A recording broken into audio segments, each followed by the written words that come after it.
Hometown Ghost Stories contains serious and often distressing events and is not intended for all audiences.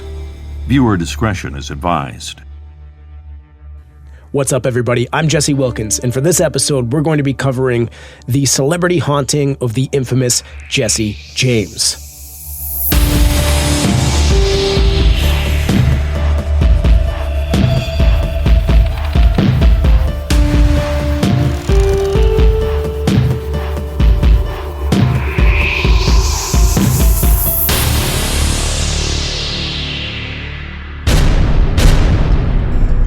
Jesse Woodson James was born on September 5, 1847 in Clay County, Missouri. His parents, Robert and Zerelda Cole James, were both Kentucky natives and had 4 children: Frank, Jesse, Susan, and Robert Jr., who died as an infant. Jesse's father was a slave-owning farmer and minister, but he would abandon the family when Jesse was just 3 years old to head to California in search of gold. He would never return. In 1850, Robert James would die of cholera in a gold mining camp. The family owned a 100-acre farm where they used slave labor to grow hemp and raise sheep. Zerelda would remarry after the death of Robert, first to Benjamin Sims, then in 1855 to Dr. Reuben Samuel. She would remain the head of the household for years. Jesse grew up on the farm and he was a popular kid. Locals believed that he would grow up to be a minister like his father, but the Civil War would change those plans. As slave owners, the James family supported the Confederacy during the war. Jesse's older brother Frank fought at the Battle of Wilson's Creek and joined up with the Confederate raiders. In 1863, Union soldiers visited the James farm seeking information about the Confederate guerrilla bands. The soldiers threatened, beat, and interrogated Jesse James for intel. Enraged by this encounter, Jesse joined his brother Frank in a guerrilla unit led by William Bloody Bill Anderson. Jesse was a natural and adapted quickly to the lifestyle, which would set the pattern for the rest of his life: plan, attack, flee, and hide. In the summer of 1864, Jesse James was shot in the chest during a raid. He would recover, and by September, he was back in business, taking part in an 80-man raid on Centralia, Missouri, led by Bloody Bill. This attack would become known as the Centralia Massacre. Hours later, they would kill and horribly mutilate over 100 soldiers in the 39th Missouri Infantry at the Battle of Centralia. Jesse James would take credit for killing the Union commander, Major Andrew Johnston. This is when they turned from guerrillas to outlaws. Jesse James did not shy away from the publicity. He wrote letters to the Kansas City Times explaining his deeds and claiming his innocence. John Newman Edwards, the editor for the Times, published these letters with the hopes that the Confederates would regain power in Missouri. He also wrote extensive editorials praising Jesse James and promoting him as a Robin Hood-type figure. Meanwhile, Jesse and his brother Frank joined forces with Cole Younger and his brothers, all former Confederate guerrillas. The James Younger gang would go on a string of robberies in multiple states, including West Virginia, Texas, Kansas, and Iowa. They hit banks, stagecoaches, and even a fair in Kansas City. By 1873, they were even robbing trains, but in the Robin Hood fashion. They would mostly just rob the train safe and leave the passengers and their money alone. On April 24, 1874, Jesse would finally tie the knot with his cousin, Zerelda. They had 4 children: Jesse, Mary, and twin boys who died in infancy. In 1875, the Pinkertons, who had been tracking the James brothers for years, tracked them down and tossed a flare into the Samuel home, exploding and killing James' half-brother, also injuring his mother, who had to have her hand amputated. In 1876, the gang would run into a disaster. They attempted to rob a bank in Northfield, Minnesota, where the Younger brothers were caught and sent to prison. The James brothers escaped and fled to Tennessee, where they lived under aliases. Jesse became Thomas Howard, and Frank was B.J. Woodson. Eventually, they would start a new gang in Nashville, but the James brothers didn't trust their new outlaws, as they were not former Confederates like themselves. In 1881, Governor Thomas T. Crittenden issued a proclamation for the arrest of Jesse and Frank James. In 1882, Jesse moved back to Missouri with his family, still using his alias. He passed himself off as a cattle buyer, but was still planning bank robberies. He brought on 2 men to help with the operation, Robert and Charlie Ford. Little did he know, Robert Ford was working with Governor Crittenden, and on April 3, 1882, Robert killed Jesse James, shooting him twice in the back of the head. His body was identified by 2 previous bullet wounds and his partially missing middle finger. The Ford brothers were actually tried and found guilty of murder, but they would be immediately pardoned by the governor. After receiving a portion of the reward for shooting Jesse James, the Ford brothers would start a traveling stage show where they reenacted the killing. Charlie Ford, suffering from tuberculosis and a morphine addiction, committed suicide on May 6, 1885, and Robert would be murdered in 1892 by Edward O'Kelly, who walked into Ford's saloon, said, "Hello, Bob," and then shot him in the throat with a double-barreled shotgun. O'Kelly would be sentenced to life in prison, but would have his sentence commuted after 7,000 people signed a petition for his release. The governor of Colorado pardoned him on October 3rd of 1902. Frank James eventually surrendered to Governor Crittenden. He would be transferred around a few jails in Missouri and awaited a year for his trial. He would actually be acquitted of all crimes and went to Oklahoma to live with his mother. Frank would work odd jobs for the next 30 years, bouncing from Missouri to Texas to Washington State. And he would eventually return to their farm in Kearney, Missouri, where he would give tours for 25 cents. And for a little extra money, they could even buy some pebbles from Jesse's grave. Frank would die on the farm at the age of 72 on February 18th of 1915. In total, Jesse James and his gang were at large for 16 years, committing robberies and murders across 6 states. His gang kept the entire state of Missouri in fear, which prevented the economy from growing as his infamy made people hesitant to move and set up shop in the state. After his death, things changed. People flocked to Missouri and businesses began to thrive. Today, the James farm in Kearney, Missouri is reported to be haunted by several ghosts. The violence that occurred on the property is most likely the reason for the restless paranormal activity. This is the location where Jesse was whipped by Union soldiers as he witnessed his stepfather being strung up as they torched nearby farms. Jesse's mother watched in horror as the Pinkerton detectives murdered her son Archie on the property. She also lost her hand in that attack. This is also where Jesse James was buried for a short period of time before they had his body exhumed and moved to Mount Olivet Cemetery. People report seeing lights on long after the property has been closed up for the night, when nobody is supposed to be in the building. Staff claim that they feel as though they are being watched, and some say there is an extremely intense feeling of a presence within the home. On foggy mornings, it's said that restless horses can be heard in the woods outside, but they never see any signs of a disturbance or tracks within the trees. They see figures moving around, but security systems never seem to pick up on them. Muffled shots can be heard, perhaps from the ghosts of Civil War soldiers. They also hear ominous cries coming from inside and outside the buildings. And the James farm isn't the only place where Jesse's ghost could be haunting. The apparition of Jesse James has also been spotted and photographed at the Talbot Tavern in Bardstown, Kentucky. Inside the tavern, plexiglass covers the walls where bullet holes had been left by Jesse James himself. Jesse had a favorite room in this tavern on the 2nd floor. He loved the room because of the murals that were painted on the walls. After one night of cards and plenty of drinking, Jesse decided to call it a night. He was awoken when he thought that the birds in the mural were flying at him. Of course, he opened fire on the birds, which left the walls riddled with bullet holes. The owner of the tavern chose not to repair the holes, and he used it as an opportunity to show off the room to customers who wanted to see the scene where Jesse James went a little bit crazy for the night. In 2008, during the Bardstown Ghost Trek, a popular ghost tour in town, one person took a picture of the room and captured an apparition of Jesse James standing in front of a fireplace wearing a white cowboy hat. This wasn't the first time Jesse's ghost had been spotted in this room. An image was also captured, which appears to show Jesse James sitting on the floor holding a mug of beer. In 2017, another photo was captured in the tavern, this time in the conference room, believed to be Jesse James, once again in his white cowboy hat. Multiple EVPs have also been captured of Jesse James inside the tavern. I'm Jesse Wilkins, and this is Hometown Ghost Stories, the ghost of Jesse James.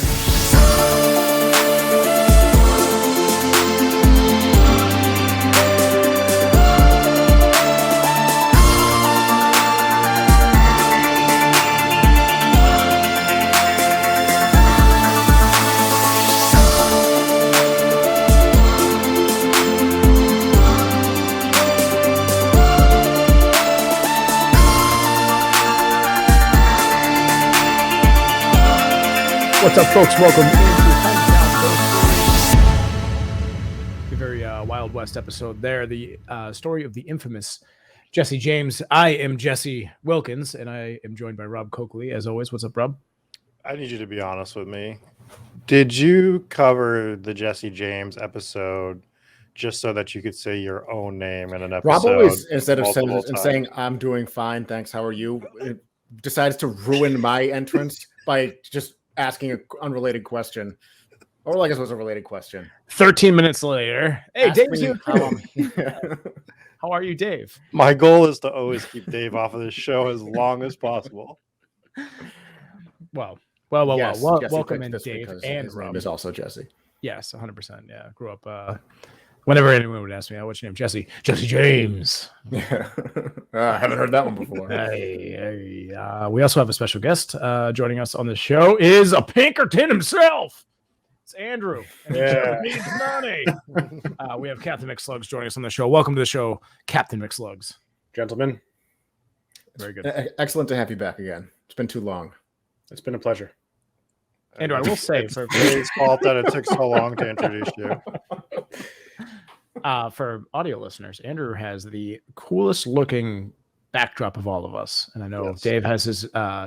Dave, for audio listeners, Dave always has this this flickering chandelier, which always gives a spooky, ominous look. I always have my green background. Rob has a very lit up background with football helmets. Andrew comes in with the spookiest looking background of all time. He has a glowing skull in the background, and you can see what is that? Your 3D printer next to you, or is that your PC? Printer. 3D printer. Oh, Dave also has a glowing skull. Chooses not to put it in frame, which would be a. Where would I put it? I don't know. That's a good point. Hang it on one of the doors. I thought about that, but then I thought about wear it. What that would be. Wear it right in your face. Yeah, just wear it as a mask. I should with my swollen face. I could just put on a fucking mask. Anyway, So this is the Missouri week of Hometown Ghost Stories. Apparently, it is. Yeah, this is I can't, Kearney, I think it is. Kearney is where the Kearney, St. Louis. So, or it's Kearney, Missouri, not St. Louis. Yeah, so we're all over Missouri this week, which is a fun thing. We didn't even mean to actually tie that in together. It just so happened to work out like that. But that's the story of Jesse James, another fun Wild West story. You know what's funny is I grew up being called Jesse James, and I never really looked into the history of Jesse James. I knew loosely about it, but diving into the story, it was basically a brand new story for me. So it was pretty cool to find out about that. And then there are multiple locations where he's haunting. So the thing with the farm, and we'll start with the James farm, where Frank James lived at. His mother seemed to stay there for a long time. His mother and his cousin wife had the same name. And cousin wives were a lot more common in the South back then. They were, yes. Who knows how common it is now, but probably not as much. So Jesse married. I'm not speaking because I'm not allowed to make fun of people from Missouri again for two episodes in a row. You've done enough of that this week. This location might not be haunted by Jesse James. Like, it definitely sounds like it's haunted, and you have a lot of Civil War ghosts. We dealt with that in Dave's Civil War episode, but it sounds like there's the sound of horses outside. There's they hear gunshots, which could be from Civil War soldiers, or the ghosts of them anyways. They see shadows dashing around, but I haven't read many reports that it's actually Jesse James haunting his former farm. Now, there's supposed to be ghosts. I don't know who those ghosts might be. So he might not be the one haunting that location. Clearly, there was a lot of tragedy, a lot of death. His little brother Archie was killed by Union soldiers out on the location. Several people died at that location. Frank ended up dying at the location. So it could be anyone haunting that place. It might be that the farm is haunted more by Jack, and Jesse might be haunting that tavern that we spoke about, but who knows? So I like the concept of haunted horses. We hear about them a lot. And every time I hear about somebody hearing a ghost horse, all I can think of is the Young Frankenstein. The Farbucha, and then the horses, they neigh. Have you guys not seen that movie? I've seen it. But I can't think of the exact scene. Oh, it's so great. Oh, I know the exact scene. That's quite a connection you made there. Every time I hear about ghost horses, I think about that. Even though those weren't ghost horses. We've had a bunch of them, and it actually, a lot of the hauntings that took place here were very similar to the ones that we just talked about on the St. Louis episode. So you have the lights turning on, hearing the horses as well, and then a lot of the shadow figures. I know those are pretty common haunting stories anyways, but the fact that it's in the same state and you're getting the same kind of hauntings makes you wonder if that's kind of the theme of the area and the kind of hauntings. I haven't really looked into this, if certain locations have a lot of similar kind of hauntings, but it definitely drew a lot of connections to the St. Louis episode. I mean, if haunted horse noises are common in an area where there are a lot of horses, I mean, that makes sense for the paranormal reasons, and that also makes sense for it not being paranormal, right? You'd say, oh, if there's a lot of horses in the area, then there could be ghost horses. But then you could say, but if you're hearing horses in an area where there's a lot of horses, could just be horses. Horses. But in both situations. So if we're talking about back in St. Louis at the Lemp Mansion, there were no longer horses outside, but they would hear the horse noises from where they had the stables previously. Fair. So you have your ghost horse noises there, and then in this one, they would say that they hear the sound of horses traveling through the trees and in the forest right outside the property. But they so much to a point where they would go outside and see if they see any kind of disturbances in the grass or the fields or the bushes, and they see nothing. And then they also don't see any kind of tracks from horses, which would obviously be left in the dirt, in the mud and everything. So they're not seeing any evidence that horses were actually there, but they're hearing them. So ghost horses. That's what ghost horses is a cool that's what we go to. It is a when I think of ghost horses, I go to the Headless Horseman, and I just all the tales I've seen of that with like the fire eyes, or like just that as a child was one of the creepier tales for me. Was any rendition I saw of the Headless Horseman chasing Ichabod Crane and him just never getting away, and it wasn't just the Headless Horseman himself. It was his horse that he was riding was always a very scary, scary horse. A very cool story. We should definitely do an episode on Sleepy Hollow. You've been to Sleepy Hollow, haven't you? I have. And if we ever did it, we would just go because it is about 3.5 hours away from us. So many of these locations are exactly 3.5 hours away from us. That's how it works out. Everything is 3.5 hours. There will be no more, no less. Traveling will take 3.5 hours every time.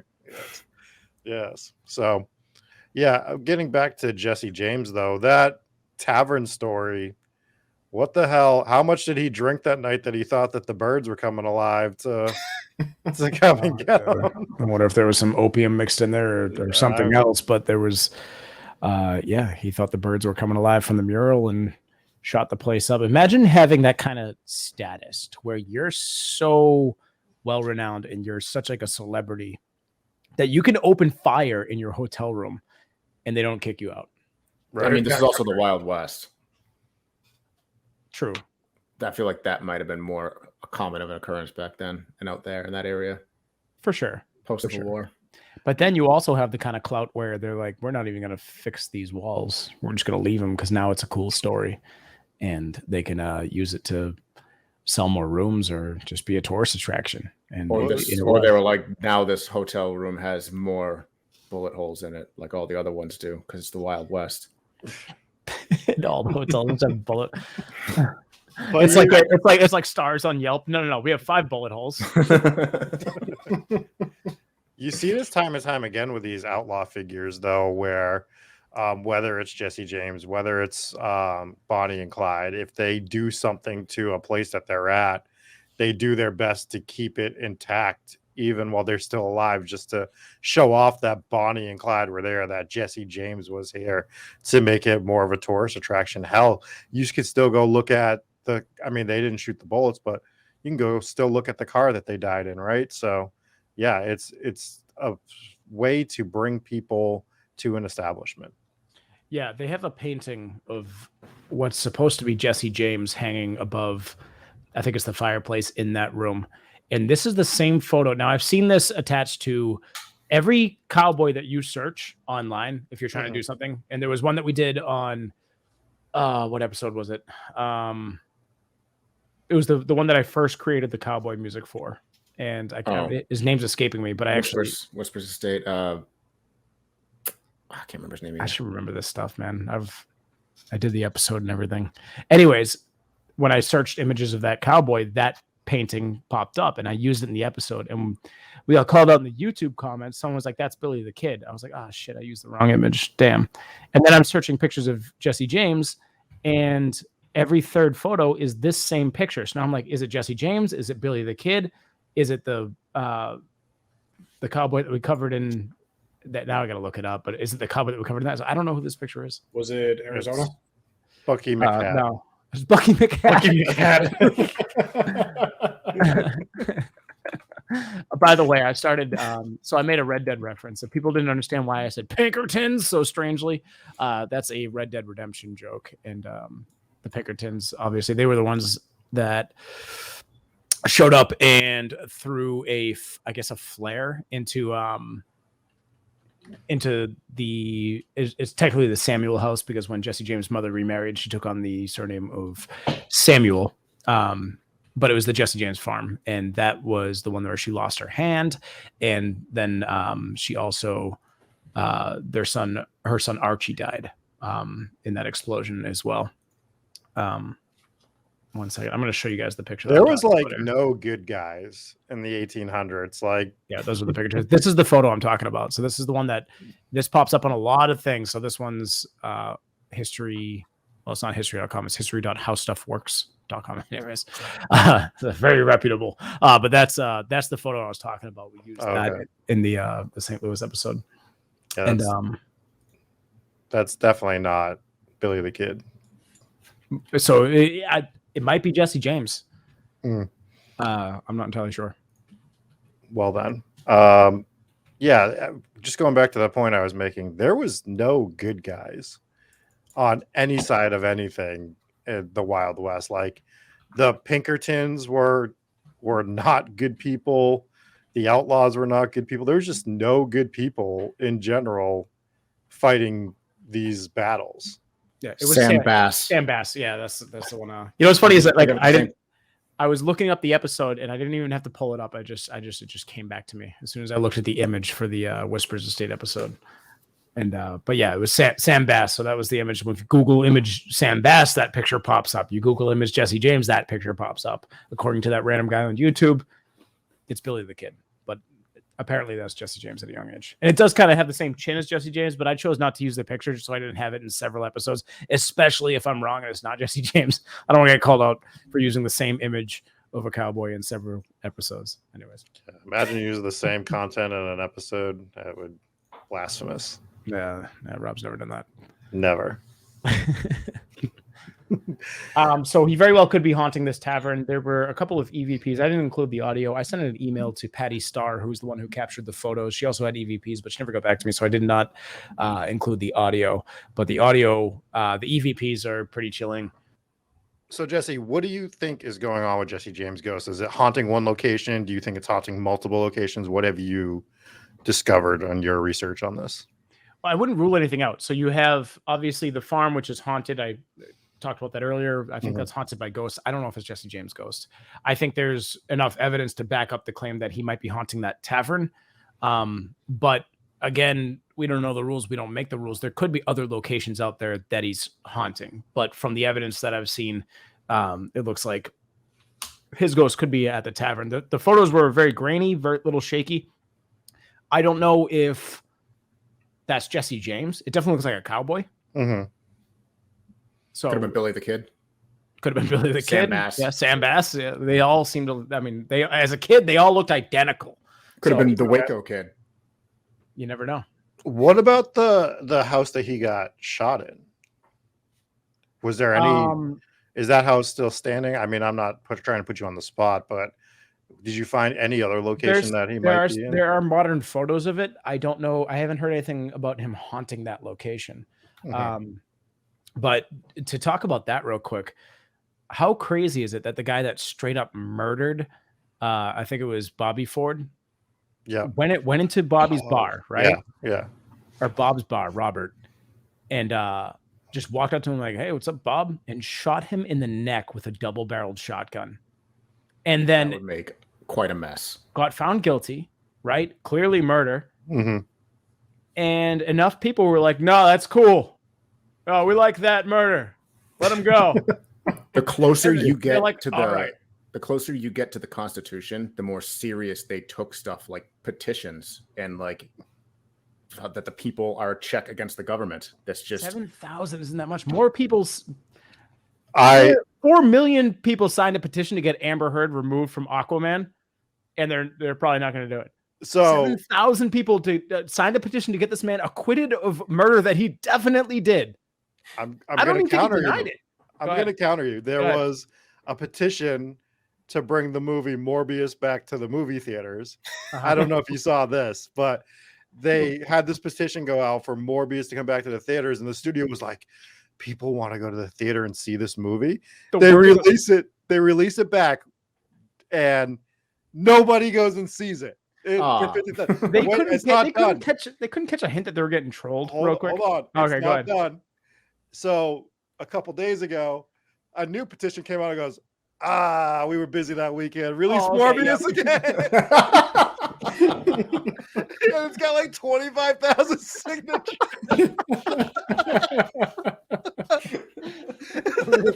We were busy that weekend. I guess petitions they had that was just wild to me.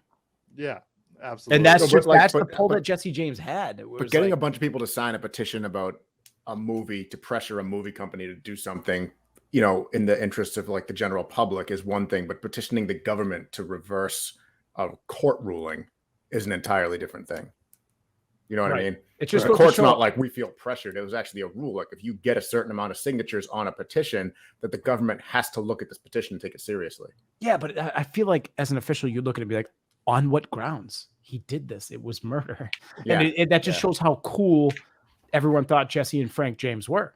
And we'll get to Frank in a second too, because so with Jesse James, it was like he had so much clout and everyone loved this guy that, you know, the person who actually killed him, they're like, no, shoot and kill him, and then we're gonna sign a petition, get you released. And then Frank James, who was definitely guilty. I mean, clearly it was Frank and Jesse, and the can't remember the name of the gang that they linked up with, but I mean, they went on a crime spree for the younger gang. Yeah, I wanted to say Samuel, but it was the younger gang, and for 16 years.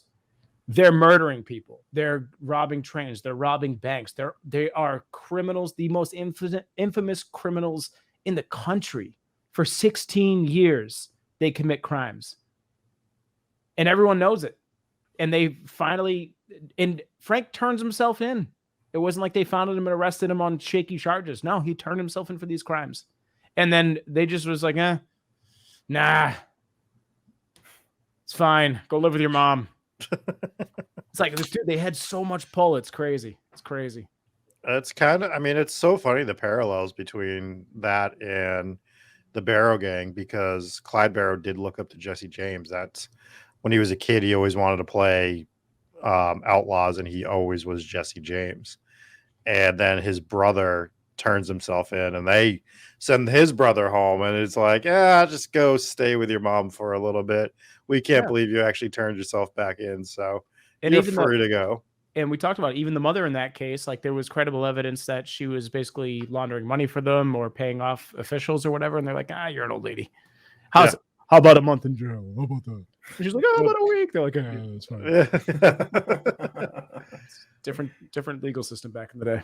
Different legal system and different perception of people that got larger than life for crimes, right? They became anti-heroes before there was anti-heroes. Like people talk about that coming in like the 80s, like the age of the anti-hero, but it was criminals from like the late 1800s to the 1930s where people thought that they represented them and they were doing what they couldn't do, which was stand up to the government and to whoever they felt had wronged them. Right. And even with like Jesse and Robert, after they killed him, they tried to use that as their claim to fame. They only got a portion of the reward money because they were working with the government to track them down and apprehend them. Mm-hmm. So actually law enforcement collected most of the reward for Jesse James. And for them, I mean, they obviously tried to monetize it. They went on the show. They went on the road. They had their little show reenacting the killing, but everyone hated it. And everyone painted these guys as cowards. And there's books written about them. There was, they were just like, this is the coward that shot Jesse in the back of the head. Because the story about it is, obviously, I had mentioned in the episode, Jesse brought him into the gang, and they were going to plan some bank robberies together. It was obviously a sting operation. And I have this moth flying around me. I'm going to kill it at some point. I'm sorry, guys. Well, that's for people that are watching. There's a moth just zooming around my screen right now. Anyways, he had brought them in, and they were going to work together. And obviously, it wasn't going to work out. But at one point, Jesse was in the house and he noticed that a painting was dusty. So he got up on the couch to try to dust the picture off. And before that, almost in like the movie Blow, in the movie Blow when Johnny Depp gets up and goes to the bathroom, and this is like the final operation where he finally went to jail as an old man, and they took his knife away and they hid it for when he came back. Yep. It was kind of the same situation. So I guess Jesse James had stepped out of the room, and Charles had moved Jesse's guns from where they normally were across the room to where he wouldn't see them, just so he could get them. And then Jesse got up, noticed that the picture was dusty. He got up to dust the picture, and that's when Charles shot him in the back of the head twice, allegedly. And to your point, they still paint them as cowards, because there's a movie that came out 10 years ago, maybe a little longer, with Brad Pitt and Casey Affleck. It was called The Assassination of Jesse James, as told by the coward Robert Ford. Right? Is that really? I haven't seen it. Yeah, that's the name of the movie. So he still gets that moniker to this day. Just an absolute coward. So that just goes. I mean, it goes to show how much the public was on their sides. There is a theory that he faked his death, and it was such a strong theory that there is a gravestone. So the theory is that he lived out his days in Texas and that he faked his death, and to the point where there was a gravestone I'm going to pull up. There's a whole book written about it, which we just discovered right before we started airing this show. And I regretfully haven't read it, but I'm going to. It's called The Mysterious Life and Faked Death of Jesse James. And it's a deep investigation into the historical documents that prove the notorious outlaw Jesse James faked his own death.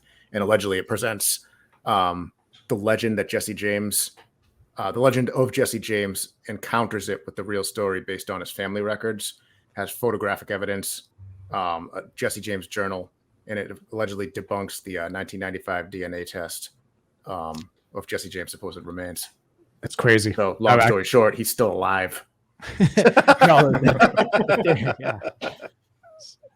There you go. He was born in 1847, so that's an old man. Hanging out with Elvis and Tupac.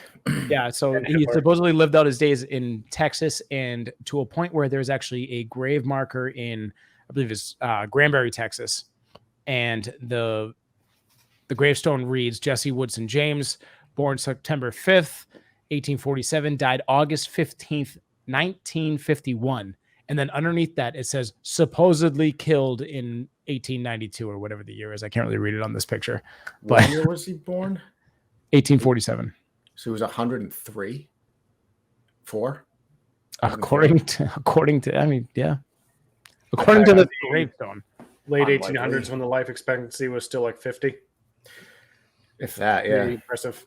This is like a common thing, though, because Billy the Kid has almost the exact same story, where a man came forward in like the 1940s and he's like, I'm actually Billy the Kid. I faked my death. And there was like strong evidence to back it. And we'll probably do a Billy the Kid episode at some point, so we won't get too deep into it.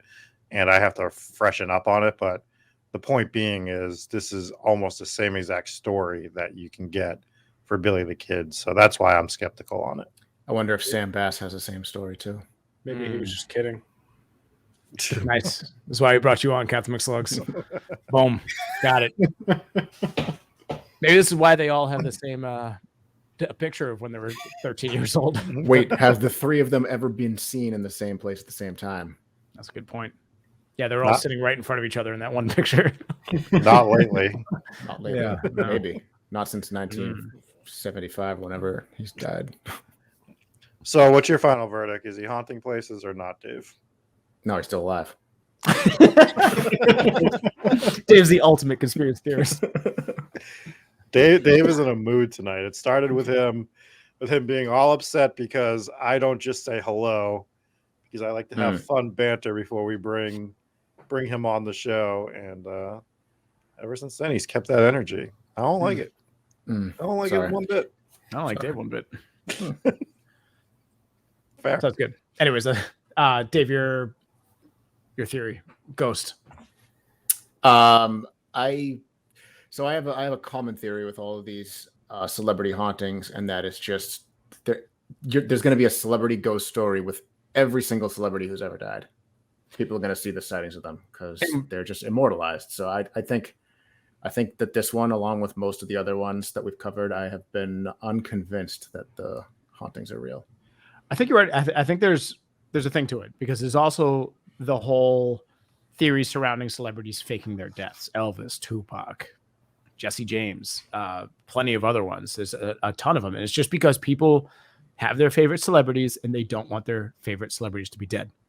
So then when it's 150 years later or whatever, then it's, oh, okay, well, maybe they didn't fake their death, but now their ghost is here. It's just the people don't want their favorite people to be actually gone forever.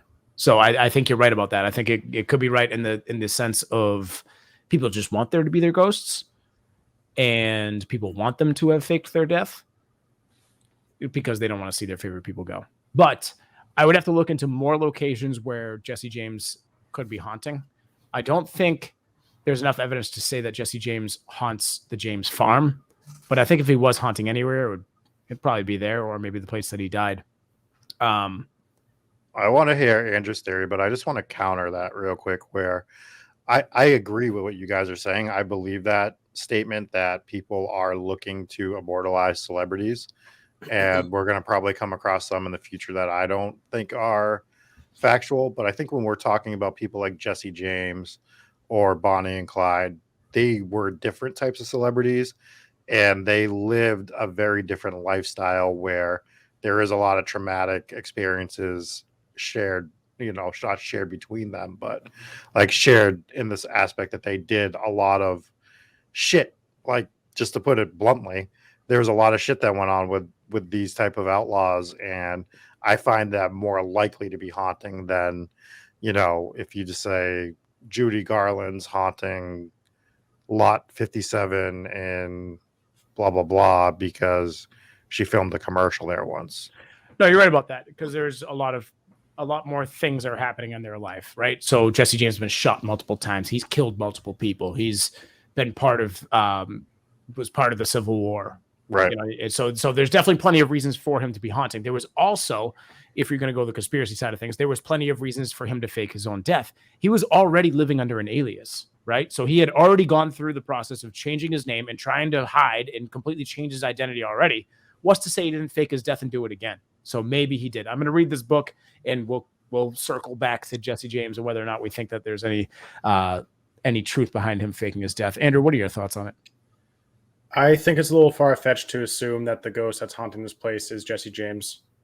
I have to agree with Dave with like the fact that It's because you don't want him to punch you. I don't want him to punch me, and I think it's far-fetched to assume that any celebrity ghosts are really at these locations. People say, I think it's publicity. They want people to come to their locations to come see the celebrity ghost, like the Menger Hotel. I don't really believe that Teddy Roosevelt is out there recruiting members in the bar. That's a great example. I don't believe that for a second. Yep, it's a great Great example. story. We talked about that too in the Bonnie and Clyde one, where it was there was a hotel, right, Rob? The hotel that they supposedly stayed at, that they were haunting, and but maybe that they were trying to just.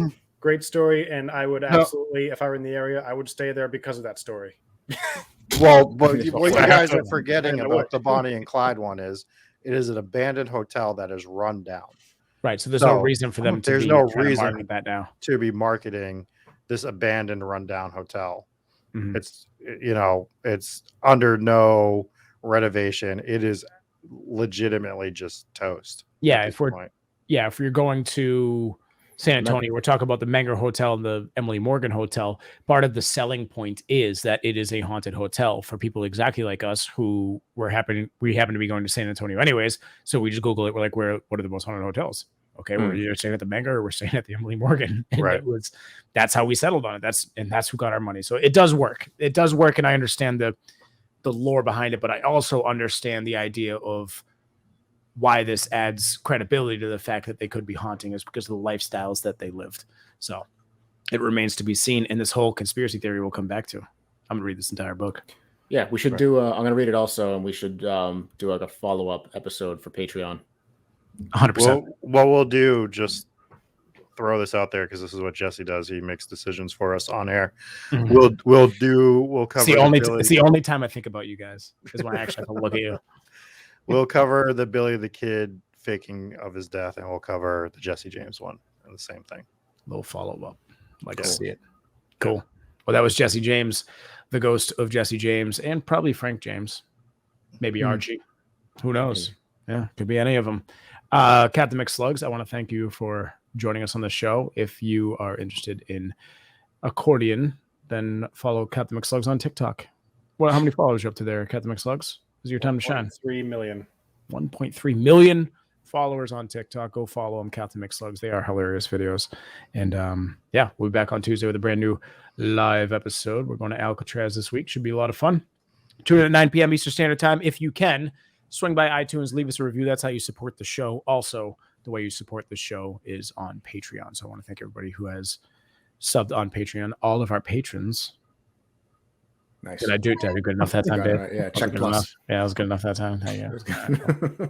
All right, cool. All right. Anything else, gentlemen? That's it from me. Very cool. All right, then. We'll catch you on Tuesday. See ya. Thanks.